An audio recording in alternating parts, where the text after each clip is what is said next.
Nous voyons dans Apocalypse 21, 9 à 27, 22, 1 à 5, 14, que Dieu travaille et accomplit toutes choses en fonction de sa propre nature, et tout en contemplant cette cité de Dieu.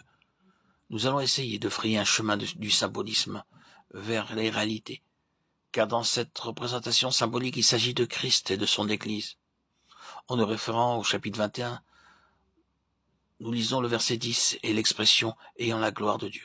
Ce mot « gloire » dans Éphésiens 3.21, à lui soit la gloire dans l'Église et en Jésus-Christ, n'explique rien. C'est une vérité, mais ne définit pas ce qu'est la gloire. Il en est de même dans d'autres passages. Christ est la gloire de Dieu, 2 Corinthiens 4.4. De gloire en gloire, 2 Corinthiens 3.18. Qu'est-ce que la gloire de Dieu?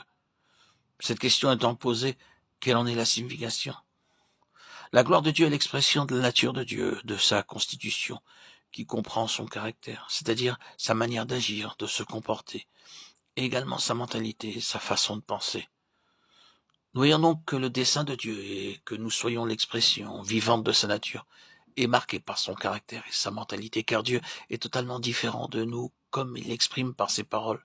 Mes pensées ne sont pas vos pensées. Ésaïe 55.8. Jésus n'agissait jamais à la manière des hommes en raison de cette haute nature qui habitait en lui. Voyez Marc 7.31-33 et 8.22-23, avec le sourd-muet et l'aveugle. Il n'acquiesça pas à leur demande et opéra tout autrement. Sur la montagne de la transfiguration, Dieu donna à Pierre, Jacques et Jean un aperçu de la gloire de Dieu. Bien qu'alors, ils n'étaient pas même d'en saisir la signification spirituelle. Mais cet événement leur permit de voir cette gloire dans le Fils de Dieu et de considérer ce que sera l'issue de l'épreuve de notre foi. La montagne de la transfiguration est la manifestation de la qualité du Fils de Dieu. C'est pour arriver là que nous gémissons en nous-mêmes. 2 Corinthiens 5, 2 à 4.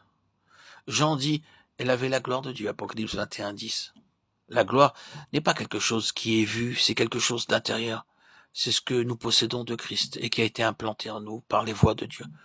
Ce sont les valeurs spirituelles et morales de Christ qui font partie intégrante de notre constitution.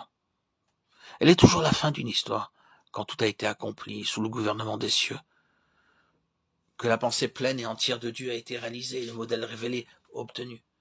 Ceci est montré avec le tabernacle et le temple. Elle est donc liée au plan de Dieu parfaitement réalisé. Jean a vu l'Église ayant la gloire de Dieu, remplie de la nature de Dieu, sans plus aucune trace de l'ancienne création, sans tache, ni ride, ni rien de semblable, mais sainte et irréprochable. Éphésiens 5, 27.